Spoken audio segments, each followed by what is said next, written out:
Before we get into the video, could everyone please subscribe to my Endless Diary Tales channel? Thank you so much. My bestie and I got pregnant at the same time.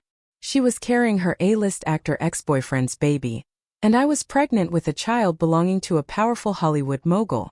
Since it was clear neither of them wanted these kids, my bestie suggested, what if we just keep the babies and ditch the dads? I was all in. Deal. Wherever you go, I go. So we took off overseas, pregnant and all, and started our happy new life together. Until 2 years later, when my bestie's son went viral because he was the spitting image of that movie star. The camera also caught me and my daughter in the shot. That night, my bar was surrounded by a group of men in black suits. Just as I was about to call the police, my hands were tied behind my back with a leather belt. A hand gripped my waist, and a vicious voice whispered in my ear. Go on, call them. Any bets on how many times I could wreck you before the cops arrive? Heartbroken from her breakup, my bestie Nora dragged me to a bar for a wild night. Her hand was just about to graze the six-pack of a young male model. Suddenly, the movie star David Shaw appeared at the entrance. Wearing a baseball cap, David stormed over, his face flushed with anger. He pointed at the model, who bore a slight resemblance to him. Who is he? Nora, are you using him as my replacement? Nora glanced up at him, a cold smirk playing on her lips as she stood up. What's the matter? You used me as a stand-in for Sophia, so why can't I find a replacement for you? Besides, she added, your precious Shaw family heirloom is on someone else's wrist now. David was speechless, his explanation weak. I told you I didn't give her that bracelet. Oh really? Nora challenged. Fine. Go get it back then. The silence that followed was a quiet river, making the bar's noise seem even louder. David froze for a long moment before finally sighing. I'm sorry. I can't. Even though she'd expected this, Nora's expression faltered for a second. Her eyes red, she grabbed her purse and shot me a look that said, text me later. Then she strode out of the bar on her high heels. David nodded at me and chased after her. I remembered the last few times he'd easily won her back. Nora, don't go soft on him. I yelled desperately. This is a matter of principle. Break up with him. For real this time. My throat was raw from shouting. A hand with long, elegant fingers appeared behind me, offering a slice of watermelon. I looked at the hand, my mind starting to wander. Wow, this model knows how to play the game. I turned with a smile. Hey, what's your name? The words had barely left my mouth when I saw his familiar, handsome face. I froze on the spot. The model from the booth had vanished at some point, leaving only Alex Johnston standing behind me. His features were sharp, his jawline defined, and his eyes were like chips of ice. I stumbled back a step, but he grabbed my wrist. A humorless smile touched his lips. You like younger guys? Fine. Let's go home. I'll give you all the younger guys you can handle. That night, Alex pushed me against the floor-to-ceiling glass window and didn't let up until dawn. Across the water was the glittering Ellis skyline, where real estate costs a fortune. If it weren't for Alex, I wouldn't even have the right to set foot in a place like this. But of course I wasn't his girlfriend. At best, I was his kept woman. During my first year trying to make it as an actress, I ran into a director who tried to get me on the casting couch. I refused his advances at dinner as politely as I could, but he became more aggressive. Just as his hand was about to slide under my skirt, Alex appeared. He saved me with a single dismissive sentence. He was a top-tier Hollywood mogul, and I was a nobody, a Z-lister just starting out. Alex's pursuit wasn't obvious. There were no grand romantic gestures, but he looked out for me in countless small ways. And with that face which could rival any star in Hollywood, it was hard not to fall for him. But I knew my place. A kept woman is just a kept woman, a far cry from a real girlfriend. I understood that we had no future. Eventually I would have to leave. Losing focus again? As if to punish my wandering thoughts, Alex's movements behind me grew rougher. What are you thinking about? Your boy toys. A gasp escaped my lips. I dug my nails into his arm, bit my lip and shook my head. But my response clearly didn't satisfy him. He turned me around. Then you'll just have to take it. I don't know how much time passed before the storm finally broke. Alex carried me to the bathtub, holding me in his arms. As the afterglow faded, I suddenly asked, I heard your older sister Tanya is back in town? Yeah. Alex had always been close to his sister. Tanya made most of the decisions for the Johnston family. More importantly, I'd heard that Tanya had brought another woman back with her this time. A woman who was supposed to marry into the Johnston family. Thinking of this, I asked tentatively, "Can I meet her?" Alex's closed eyes snapped open. He studied me for a moment before replying coolly, "There's no need. Of course. The kept woman doesn't get to meet the family." Hiding my disappointment, I forced a smile. Okay. That night, Nora, who was supposed to call me, never did. It wasn't until noon the next day that a message from her finally came through. "Don't worry. We didn't get back together. I thought life would just go on like this." But a month later, both Nora's and my periods were late. We went to the doctor together. When the ultrasound results came back, we stared at the words pregnancy confirmed on the reports and fell into a collective silence. Nora snatched the paper from my hand, her voice sharp with disappointment. "We agreed you'd use him for connections and then bounce. You didn't use protection?" "I did." I argued loudly. But then I remembered that wild night against the window, and my voice dropped. But it might have broken. Nora rolled her eyes, speechless. Now it was my turn. I grabbed her report. "You're one to talk," I yelled. "You don't even have a boyfriend. Whose kid is this, some random guy's?" Nora's eyelashes fluttered. She shot me a guilty look and mumbled, "It's David's." "Whose?" I thought I'd misheard, my face scrunching up in confusion. She closed her eyes, took a deep breath, and shouted right into my ear, "My ex-boyfriend. Leo Shaw." My ears were ringing. "David Shaw is David Shaw," I grumbled. "Why are you yelling?" Nora had broken up with David, who still had his old flame, Sophia, waiting in the wings. And me? I was the mistress who couldn't be seen in public, while Alex's fiancé had just returned to the country. We looked at each other and sighed. Clearly, neither of these men was going to step up for these kids. After a long silence, Nora grabbed my hand. "What if we just keep the babies and ditch the dads?" she asked hesitantly. I thought about it. Okay, Alex has been pretty generous over the years, and with the money I've saved from acting, we could probably buy a villa overseas. And get a dog and a cat, I went on. One villa, 2 moms, 2 babies.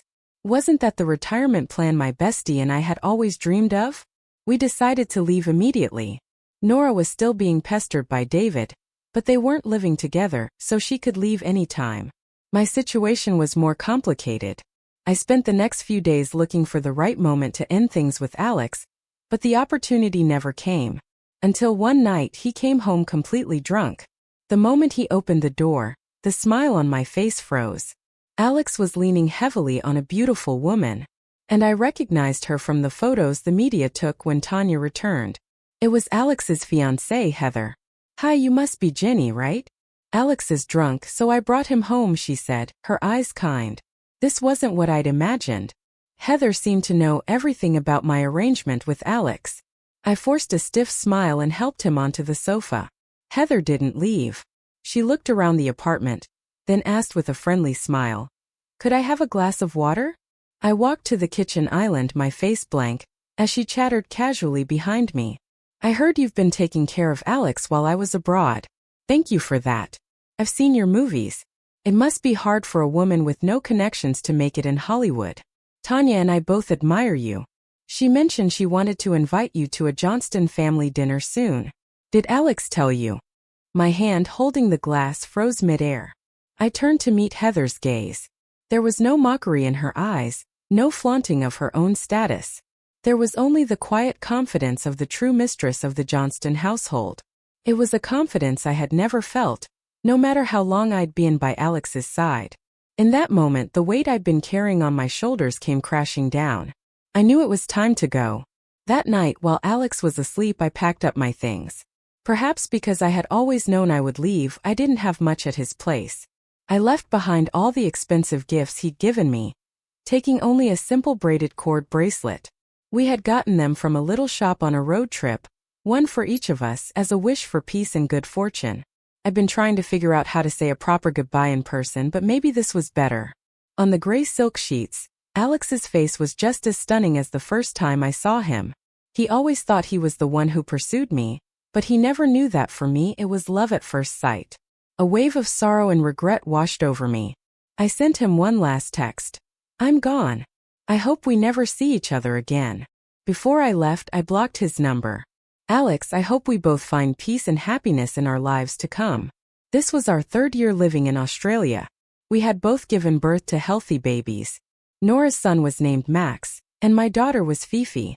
When the kids turned 3, Nora started a parenting social media account, though she never showed her own face.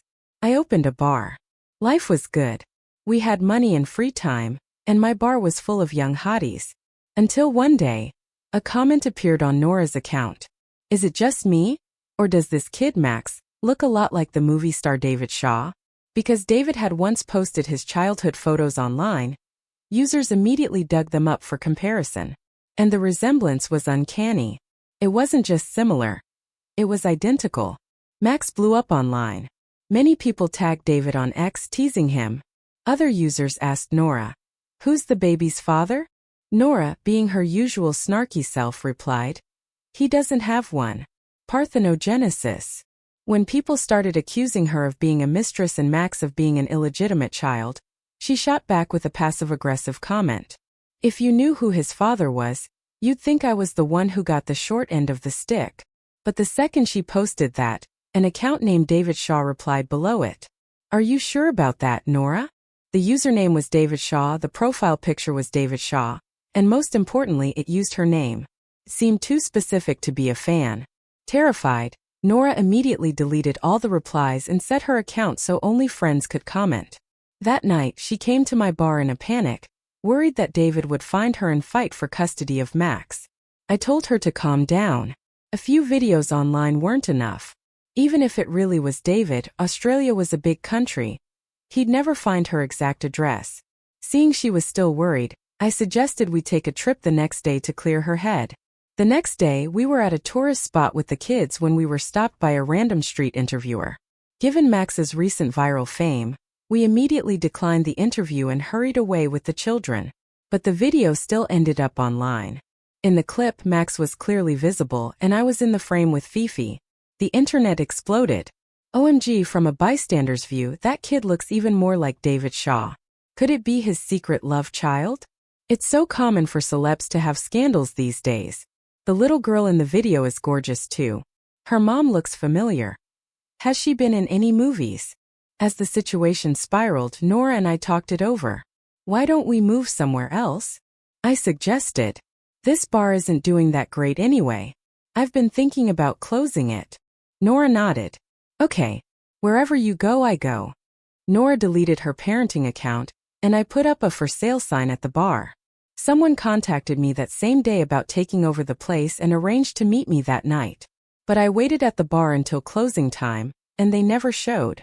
A strange feeling washed over me as a noise came from the front door. The next second, the wooden door was kicked open, and dozens of bodyguards in black suits stormed in, surrounding the bar. A chill shot up my spine, freezing me in place. "Who are you looking for?" I demanded. No one answered.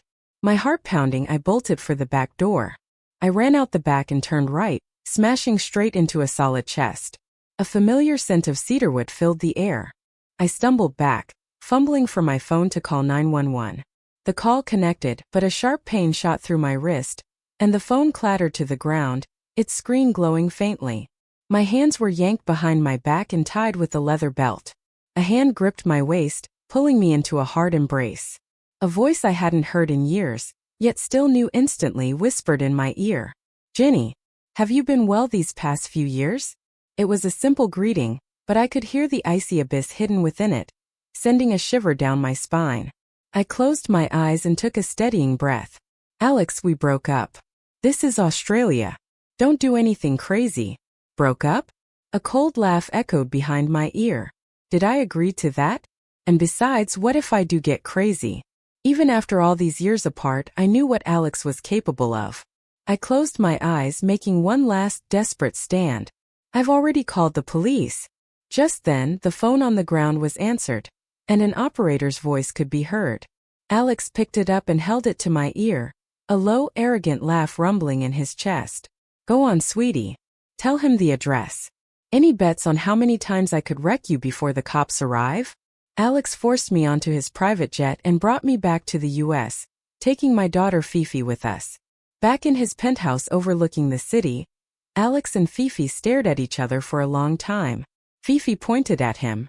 "Mommy, who is this ugly old man?" I was at a loss for words. Alex pulled a mirror out of nowhere and held it up to her. "I'm ugly? Have you taken a look at who you look like?" Just like Max, Fifi was the spitting image of her father, a miniature Alex. Fifi glanced at the mirror, then back at Alex's face. She turned away in a huff. "Mom, your taste in men is terrible." With that, she hopped off the stool and marched into the room that had been prepared for her. Alex let out a silent laugh and started to follow her. I quickly blocked his path. "What do you think you're doing to Fifi? She's just a child." I watched him warily. I didn't know his current marital status, and I had no idea what his intentions were toward our daughter. Before I could say anything else, he pushed my hand away and sighed with a hint of self-mockery. What else? Tucking her into bed. That night, I don't know what magic Alex worked. When Fifi came out of her room the next morning, her attitude toward him had done a complete 180. "Old man, you promised. We're going to see Princess Elsa this weekend." Alex playfully pinched her chubby cheeks, his tone uncharacteristically gentle. Okay. Whatever you say." He looked up and our eyes met. The atmosphere instantly became awkward. I asked the housekeeper to take Fifi to breakfast so I could have it out with Alex. "I will not give you custody of Fifi." "I know," he replied, his face impassive.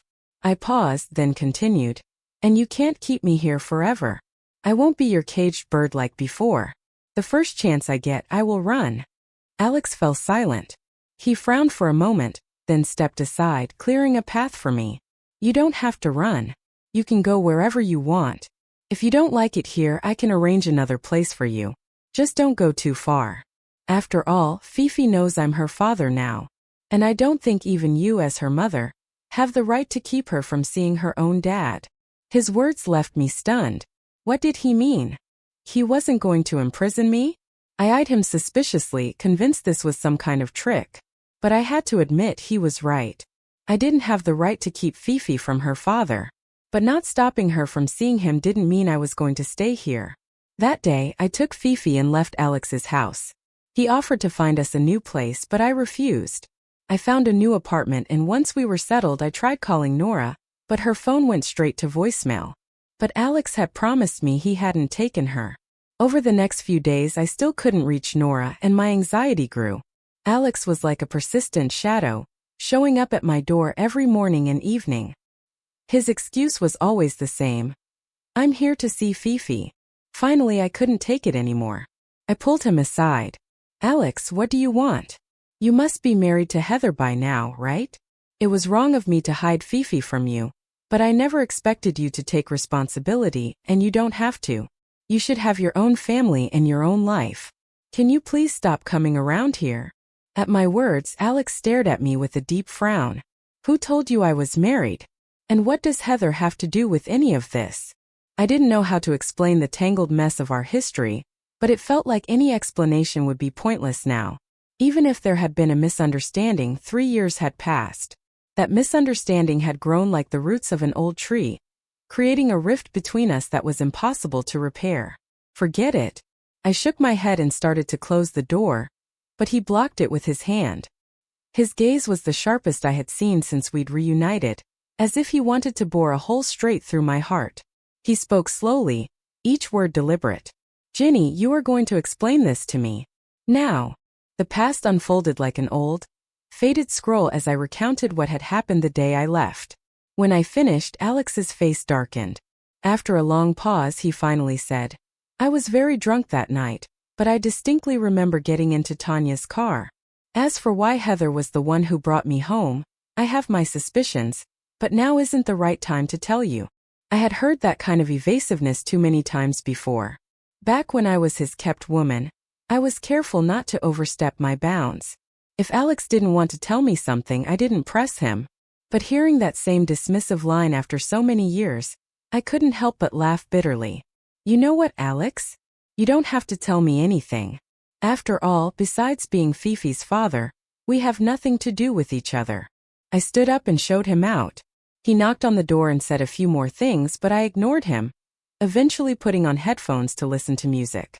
Not long after moving into the new place, I got a call from Nora. The caller ID showed a domestic number. Nora's voice on the other end was sheepish. "Ginny, can you come on a reality show with me? After Alex took you, I was going to find you right away, but David stopped me. He took my phone and threatened to fight me for custody. Of course I wouldn't let him. But he said if I go on this family reality show with him, he'll drop it." I didn't know what David was planning, but my friend was in trouble. I'd do anything to help. Plus, I had already contacted my old agent, who was looking for a small show for me to make my comeback. Now, an opportunity had just fallen into my lap. Only a fool would say no. After asking Fifi for her opinion, I agreed to join the reality show with her. My agent also announced my return on social media. But when I arrived at the studio on the day of filming, I was stunned. I thought it was a show for moms and their kids, but it turned out to be a show for 3-person families. And what truly left me speechless was that Alex was there too. The moment Fifi saw him, she ran over and threw her arms around him. "Old man, don't be scared. I've got your back today." Alex shot me a knowing look and then bent down to pat Fifi's head. "Okay, Daddy's counting on you today." With David's star power and his prior announcement that he was bringing his son on the show, the normally quiet program's livestream was packed with curious fans. The hashtag David Shawn reality show with secret son instantly shot to the top of the trending list. OMG, so that kid Max really is David Shaw's son. Is this David's way of announcing he's married? Get a grip. Who knows how that woman trapped him? David only said he was bringing his son, not his wife. The production team certainly knew how to stir up drama. Seeing the live chat going wild, they scrapped the original chemistry test segment and replaced it with a random Q&A from online viewers. The host used a program to randomly select a question from the audience. After a moment, a line of text appeared on the big screen. Are the parents currently in a legally married relationship? For a normal couple, it would be a silly question, but for the people on this stage, it was a bombshell. David's face darkened. He sighed. No. His answer sent shockwaves through the audience. The chat started flooding with comments. Knew it. She's just using the kid to climb the social ladder. I remember David was rumored to be with the singer Sophia. They were childhood friends, but it just fizzled out. I guess a third party got involved. Homewreckers are the worst. She should just disappear. The host chimed in at the right moment. So, are you two not planning to get married? Or are you already divorced? David glanced at Nora and gave a bitter, self-deprecating laugh. Let's just say I was the one who got dumped. The live chat exploded. Seeing the comments getting out of control, the host quickly changed the subject. This question is for all the families to answer. The microphone was passed to me. I was much calmer. I looked straight at the camera, my expression neutral. We're not married. He wanted to be my sugar daddy, but I turned him down. The host, who had been taking a sip of water off camera, nearly choked. Is this something I can listen to for free? Whoa, is this show always this intense? I thought David's drama was big, but Jenny's is on another level. Does anyone know who the guy is? Is he married? The host was stunned, taking a moment to recover. And Mr. Johnston's take on this is? Alex must have talked to the production team beforehand because they didn't use his full name. And since he always kept a low profile in the media, no one connected him to the powerful Johnston family. Alex took the microphone, his face just as emotionless as mine. That's about right. She'd rather pay for her own toys than be with me. A dead silence fell over the set. My heart sank. I shot Alex a strange look. Did he even know what he was saying? After that question, the rest of the Q&A devolved into chaos. A viewer asked, "What's the one thing you can't stand about each other?" Nora accused David of chasing her while still hung up on his old flame. David accused Nora of making up a story about an old flame when it was really just his family's wishful thinking. I accused Alex of using our daughter to get to me. Alex accused me of abandoning him for 3 years without a word, making it impossible for him to find me. Emotions ran high. The set turned into a massive public roast.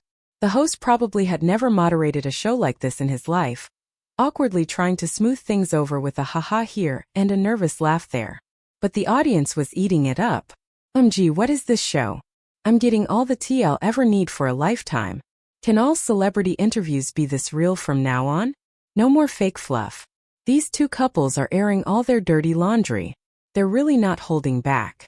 Finally, it was time for the last question. The host let out a sigh of relief. Last question. How do you feel about each other now? Nora thought for a moment, then chose to remain silent. David didn't hesitate. I want her to give me another chance. I'll love her and our child properly this time. When the microphone came to me, I gave a faint smile to the camera. I wish him all the best far away from me. Perhaps those words, far away, reminded Alex of something, because his composure shattered for a second. He raised the microphone, looked directly at me and said just 2 words. I do. Over the next few days, clips from the show went viral. Because David had explicitly stated that Sophia was just a family arrangement. Sophia's past posts showing off the Shaw family heirloom now made her look like a clown. Some internet sleuths even re-examined old photos of them looking cozy, and had a professional verify that they had been photoshopped.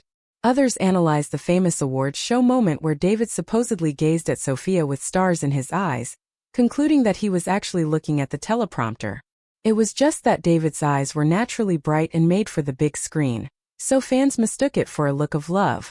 And so, the same netizens who had been cursing Nora as a homewrecker the day before flooded Sophia's social media. Oh well, what century is this? Does Sophia still believe in arranged marriages? Maybe she wanted to marry David's great-grandma. Someone said David's grandmother has a heart condition. If his family really wanted him with Sophia, he probably didn't want to upset his grandma, which is why he never cleared up the rumors before. However, just as the hashtag David Shaw proposes on air was breaking the internet, another topic quietly climbed to the top. Hollywood powerhouses Johnston and Heather families announce engagement. Only a few photos from the event were leaked, but one of them captured the bride-to-be's face clearly. It was Heather. Even though my rational mind had told me to run away 1,000 times, my chest still ached with a familiar pang. No wonder. No wonder Alex, who used to show up every morning and night to see Fifi, had suddenly vanished after the show. An engagement party must take a lot of planning. Naturally, he wouldn't have time for someone unimportant. I looked away from the screen, suddenly feeling ridiculous. Thinking back to the look Alex gave me on the show, for a fleeting moment, I had actually believed his I do. I tried my best to hold it in, but tears started to fall. Fifi appeared by my side, seemingly out of nowhere. Mommy, why are you crying? I smiled and shook my head. It's nothing. Mommy was just thinking about going back to Australia. But if we do, you won't be able to see your daddy anymore. Fifi's eyes widened and she stared at me confused. After a moment, she leaned in and kissed my cheek. Mommy, let's go back. Alex was in a board meeting, just as the vote on the share transfer proposal concluded, when he received Jenny's call.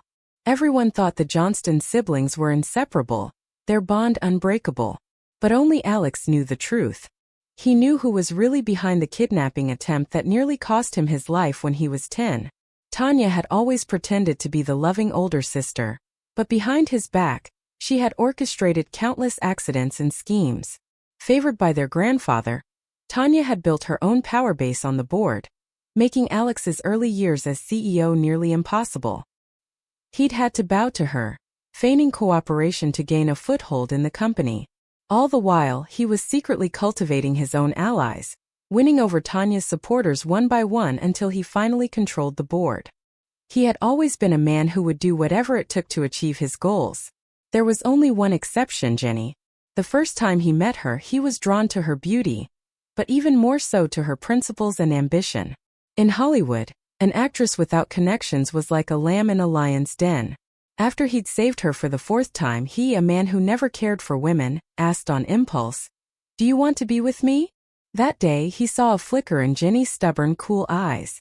She bit her lip, lost in thought. But in the end, she nodded. He had always thought of them as a couple. When Tanya returned, Jenny had asked if he could introduce them, and he refused. He knew the day would come when he and Tanya would have to face off. He would rather keep Jenny away from her from the start than let Tanya discover his one weakness and use it against him. He just never imagined she would suddenly leave him. A clean break with no warning. For the 3 years she was gone, he never stopped looking for her. but there was no trace. Until he saw her again in that street interview clip, with a little girl by her side who looked just like him. In that moment he thought he understood why she had left. He found her and at the same time, accelerated his plan to dismantle Tanya's power. Finally, after today, Tanya Johnston would no longer be a threat to him. Thinking of this, he eagerly answered the call. But it wasn't Jenny's voice he heard. It was Fifi's, small but furious. "Old man, if you don't get back here, Mom's gonna run away again. Do I have to teach you how to keep a wife? Are you good for anything?" He hung up the phone. That night, from the parking garage of the Johnston Corporation Tower, a limited edition Maybach shot out like a meteor, its engine roaring as it sped toward the airport. There was 1 hour until the flight departed. I had just told Nora I was going back to Australia. Okay, I'll come with you," she was saying. Before she could finish, I heard David's dark voice in the background. "Where do you think you're going?" The sound of a kiss came through the line. I chuckled and hung up. I sent Nora a text. "Cherish what you have. This time, I'm not taking you with me." Nora's situation was different from mine. During our time back in the States, I could truly see that David still loved her, and she still had feelings for him. But that meant that in a foreign country it would just be me and Fifi. I don't know if Fifi ate something bad, but she kept complaining about a stomachache and running to the bathroom. I bought her some stomach medicine at the airport, but she threw a tantrum and refused to take it. With boarding time approaching, I was getting annoyed. I took her hand. "What is wrong with you?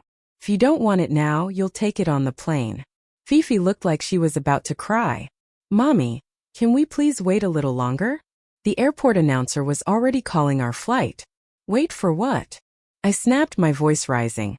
"What is there to wait for?" The words had barely left my mouth when a deep voice came from behind me. "She's waiting for me. Jenny, you said you wouldn't run. Are you trying to leave me behind again?" My feet felt like they were encased in concrete. I shot Fifi a scolding look, but she just gave me an innocent stare. And she was right. What was so wrong with a daughter not wanting to be separated from her father? The only one in the wrong was me. I turned around. Alex's face was etched with exhaustion, his eyes bloodshot. I swallowed hard. "Congratulations on your wedding. I'm sorry, I didn't realize Fifi would be so reluctant to leave you. If that's the case, she can stay here with you for a while before coming back." Holding back my emotions, I pushed Fifi toward him. "This time I'm leaving alone." I turned, fighting back tears, and took a step. The next second, Alex's hand closed around my wrist. He pulled me around and into his arms. His deep voice rumbled from above my head.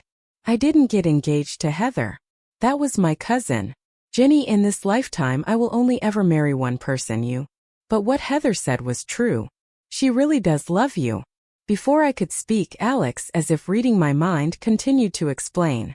"Call me cruel, but I arranged Heather's marriage. My sister Tanya always wanted to use her to control me. And Heather was desperate to marry into the Johnston family. So, I used a few tricks and married her off to my good-for-nothing playboy cousin. Jenny, I've never been a good person. She could have had a different fate. But she hurt you." Outside the airport lounge, my flight took off without me. That day, Alex convinced me to stay. I couldn't quite describe the feeling, but it felt like there was still a thorn lodged in my heart. Not long after Heather's engagement to Alex's cousin, he was photographed with various models at different hotels. Her once enviable position became a public joke. I still didn't move in with Alex, and I wasn't used to the jet-setting life of an actress anymore, so I opened a bar in LA. Every day, like clockwork, Alex would come in, order a drink, and sit there until closing, at which point he'd drive me home. One time, Nora came to see me and brought David along. I poured Nora a martini. As for David, he could have whatever. I didn't care. Nora looked at my situation with concern. "Jenny, you're not with Alex, but you're not dating anyone else either. What's your plan?" I raised an eyebrow. "I'm just going with the flow. People don't have to get married, and besides, I already had Fifi." David, feeling snubbed, ordered a drink. "I still think Alex had it the worst. Those years you were gone, I saw him a few times. He was always holding that braided cord bracelet, and he'd call out your name when he was drunk. All that devotion didn't matter, though. He still got dumped like a dog." Just as he finished speaking, The bell on the bar door chimed. The nightly dog had arrived. But tonight, it seemed Alex had already been drinking. His face was flushed. I walked over and poured him a glass of water. "Don't come here if you're already drunk," I said irritably. "Have your driver take you home." Alex looked dazed for a moment. "Where?" "Home." He let out a bitter laugh and pointed at himself. "What home do I have? My wife doesn't want me." I wordlessly pushed the glass of water toward him. "Then go wherever you want." Nora and David left after their drinks. As closing time neared, I looked over at Alex, who seemed to be asleep in the booth. I figured if he caught a cold, he'd just use it as another excuse to act pitiful. So I grabbed a jacket to cover him. Underneath it, his breathing was even. I couldn't resist reaching out to touch his face. Startled, Alex looked up at me, his eyes hazy. "What's wrong?" The night was as quiet as a stalking predator. I was about to say something when suddenly, the plate glass window beside us cracked with a loud bang. An iron bar struck again and the crack widened. The next second, the glass shattered completely, sending shards flying toward me. I instinctively closed my eyes, feeling a large figure lunging to shield me. Then came the sickening thud of the bar hitting flesh. Warm red blood splattered onto my face. My ears felt like they were stuffed with cotton. I couldn't hear a thing. Alex smiled at me as a stream of blood flowed from his head, like a dam breaking, instantly covering his face in crimson. My voice trembled as I screamed, "Alex!" The attackers, their mission seemingly accomplished, got back into a van. As the vehicle sped away, I saw Tanya's twisted smile in the back seat. "Doctor, please, you have to save him. I'm begging you." In the hospital, the beeping of machines, the hurried footsteps, and the cries of anguish all blended together. I touched the sticky blood on my face. I felt like I was completely falling apart. I sank to the floor outside the operating room, shaking. Nora hugged me tightly. "It's okay. Alex hasn't married you yet. He's not going to die." David returned from taking a call. "Good news. The bar's security camera wasn't damaged, and it was pointed right at the window. Don't worry, Tanya won't get away with this." I nodded through my tears, but I couldn't process anything he was saying. After what felt like an eternity, the light above the operating room went out. I rushed forward. The doctor gave a nod, and the crushing weight on my chest finally began to lift. Alex was moved to a VIP room. The bar was closed for repairs after the police finished collecting evidence, so I spent every day by his bedside. Even though the injury was to the back of his head, he acted as if he were paralyzed from head to toe. "Honey, I'm thirsty." I handed him a glass of water, my face a mask of indifference. "Honey, I want a piece of fruit." I gritted my teeth, speared a piece of fruit with a fork, and held it out to him. "Honey, I couldn't take it anymore." "What do you want now?" Alex looked at me with a wounded expression and said softly, "I want a kiss." That was the last straw. "Why don't you just say you want me to touch you too?" I retorted. His eyes lit up. "Can I? In your dreams?" My phone rang. I took the opportunity to step away. It was news that Tanya had been caught. While investigating Tanya's shady business dealings, Alex had uncovered evidence of another crime. She had hired a hitman years ago to take out a competitor over a land deal. With nothing left to lose, Tanya had sent thugs after Alex. After hanging up, I went back to the room and told him the news. Alex wasn't surprised. "It's not the first time she's tried to kill me." I froze, stunned into silence. "The reason I didn't want you to meet her, the reason I kept you away from my family, was because Tanya is a lunatic." Alex looked down. "But I'm sorry. I didn't give you the sense of security you needed. All those years you were away, I failed you and I failed Fifi. Ginny, I think I love you even more than I realized." His words struck a soft spot deep inside me.